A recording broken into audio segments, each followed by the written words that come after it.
እናንተ ሃይሚ በህይወት እያለች ያረፈች መሰላችሁ እንዴ? ቡርኬ ሃይሚን ተዋት፣ እኔን አግባኝ። እኔ ኢትዮጵያ ልመጣ ትንሽ ቀን የቀረኝና እኔን አግባኝ፣ ምንድነው የሚያስፈልግህ ምናምን እምትሉ ሴቶች ምን ነው ባል ጠሯል ተብላችኋል እንዴ? እናንተ ብቻ ጀግና ሁኑ፣ እናንተ ብቻ ጎበዝ ሁኑ፣ እናንተ ብቻ ስማርት ሁኑ እንጂ ባልጠፋ ተብላችሁ ነው ቡርኬ እንደዛ እያላችሁ የለመናችሁ ጉዳችሁን አደባባይ ላይ እስከሚያወጣላችሁ ድረስ ዝም ያላችሁት? ምንድነው ነገራችሁ? ችግራችሁ ምንድነው? እግዚአብሔርን በጣም ነው ያፈርኩባችሁ ነው፣ በጣም ማለት ነው። ማለት ካልፈለጋችሁ እኔ እንደምወዳት እያወቃችሁ ካልፈለጋችሁ ለምን ግዴታ ቴክስት ጻፉ፣ በውስጥ ኢንቦክስ አድርጉልኝ ምናምን የተባላችሁ አይደላችሁም? ለምንድነው የማይሆን ነገር ተዋት ምን እየተባልኩኝ የምትጽፉልኝ? ተውኝ ብሎ ከመናገር በላይ አስቡት። አንድና ሁለት ቢሆን አይ ማለት ምናምን ብሎ እንትን ይላል። ስለዚህ ብዙ ልጆች ነው እያስቸገሩት ያሉ ማለት ነው። ቡርኬን ምን አስባችሁ ነው እናንተ? ሃይሚን ሂጂ እያላችሁ ትኬት ቆርጣችሁ የላካችኋት ቡርኬን ለእናንተ ለማድረግ ነበር እንዴ? እረፉ ቅመሞችዬ። እናንተ ጠንካራ ስም፣ ጎበዝ ስም፣ ታታሪ፣ ጀግና፣ ሰራተኛ ለሀገራችሁ ጎበዞች ተብላችሁ የምትጠሩ እንጂ የሰው ባል የምትቀሙ ተብላችሁ አይደለም ስም ይወጣላችሁ። እረፉ። በማይሆን ነገር አትግቡ። ማንንም ትንሿን ቀዳዳ እንዲህ አጉልቶ አስፍቶ ነው የሚያሳይባችሁ። እግዚአብሔርን ነው የምላችሁና እረፉ። የማይሆን ነገር ሃይሚ ደግሞ ተመለሽ። ትናንት እንደዛ ሆነሽ መነፋረቅ ምን ማለት ምናምን ለምን ትሄጃለሽ? ከሄድሽ ደግሞ መመለስ ነው። ብር ካለልሽ ላክልኝ በይዋ ቡርኬን ይላክልሽ። ያለዛ ደግሞ ቆርጠው የላኩሽ ሰዎች ደግሞ ቆርጠው ይመልሱሽ። ለምንድን ነው ዘጋ ሆነሽ የምታነፈርቂው?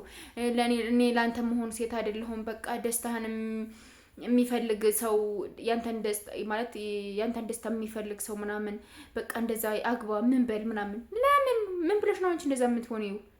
ለነሱ መንገድ እየከፈትሽላቸው ያለሽ ለምንድን ነው? አንቺን አባረው ሰደው እንኳን እኮ ሌላ ሴት እንትን እያሉለት ነው ያሉት። ገባሽ አይደለ? ስለዚህ እረፊ ሃይሚ ተመለሽ።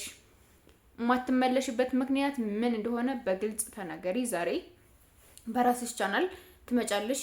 በግልጽ ለምን መሄድ እንደማትፈልጊ ወደ ኢትዮጵያ ለምን ያለሽበትን መናገር እንዳልፈለግሽ በደንብ በስነ ስርዓት አርገሽ ተናገሪ።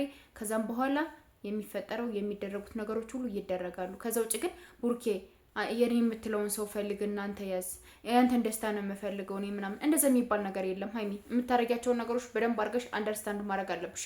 ምን እያረኩ ነው ያለሁት? ምንድነው የተሳሳትኩት? ምንድነው ማድረግ ያለብኝ? ለምን አልመለስም? መቅረትስ የፈለኩበት ነገር ለምንድነው? እዚህ ጋር ሁኔ ሰላማዊ ኑሮ ላልኖር እችላለሁ፣ ኢንተርኔት አላገኝም፣ እንደ ልብ ያልንቀሳቀስም ምናምን ያልሽው አይደለ? ስለዚህ ለምንድነው እሱ ጋር መተሽ መታሰር የፈለግሽው? እዛ ጋር ቤቴጅ ኢትዮጵያ ብትመጪ ምንድነው ልትሆኒ የምትይው? አንቺ እንደዚህ የምትሆኒው እንዴ? አንዳንዴ እኮ ማገናዘብ የሚባል ነገር አለ አይደል እንዴ? የማይሆን ነገር የማይባል ነገር የምታረጊያቸውን ነገሮች ፕሊዝ ስቶፕ፣ አቁሚያቸው። በቃ የእስከዛሬው ይበቃል፣ እውነት ለመናገር ማለት ነውና ሃይሚ ከቡርኬ ጋር አንድ ልትሆኒ ለነን የምንፈልገው ከቡርኬ ጋር ያለሽን ደስታ እንድትቀጥይ ነው የምንፈልገው። ከቡርኬ ጋር ያለሽን ሪሌሽንሺፕ በደንብ አድርገሽ አጠንክረሽ እንድትይጂ ነው የምንፈልገውና የማይሆን ነገር እረፊ፣ አቁሚ፣ ስቶፕ። እግዚአብሔርን ነው የምልሽና እኔ በጣም ነው ያዘንኩት እውነት ለመናገር ማለት ነው። በትናንትናው ቪዲዮ በቃ ቡርኬ እስከመቼውም ብትይኝ እጠብቅሻለሁ፣ እኔ ላንቺ ልዩ ቦታ አለኝ፣ እሱ ጋር የምትቆይበት ምን አይነት ኬዝ እንደሆነ ባላቅም ምናምን ያለ። ስለዚህ ሀሰን በምንድነው ኢትዮጵያ እንዳትመለሽ እያስፈራራሽ ያለው ነገር በምንድነው? እኔ እግዚአብሔርን ለልጅቱ ላይ የሆነ ነገር ተደርጎባት በቃ ያ ነገር ልክ እንደ ወጥመድ ይዟታል። ወደዚህ ማትመጣበት ወይም ቡርኬን ማትነግርበት ነገር የሆነ ኬስ ስለተያዘባት ነው እንጂ ሌላ ምንም አይደለም። ስለዚህ ቡርኬ ሀሰንን ይዘህ ማጣራት ያለብህን ነገር በደንብ አድርገህ ማጣራት አለብህ ብዬ ነው ማስበው፣ እንደኔ ማለት ነው። እሺ ዝም ብሎ የሚታለፍ ነገር አይደለም። ሃይሚ እዛ ጋር ማልቀስ፣ ቡርኬ እዚህ ጋር ዲፕሬሽን ውስጥ ሆኖ አዝኖ ምናምን ማየት አንፈልግም። የሁለታቸውም ደስታ መልሱላቸው። ደስታቸውን ሁሌም አትንፈጓቸው ፕሊስ፣ አቁሙ። እግዚአብሔርን እና ቅመሞችዬ ደግሞ እረፉ፣ እግዚአብሔርን እረፉ በቃ እሺ። እና ለማንኛውም ሰብስክራይብ ማድረጋችሁን አትርሱ። እወዳችኋለሁ። ባይ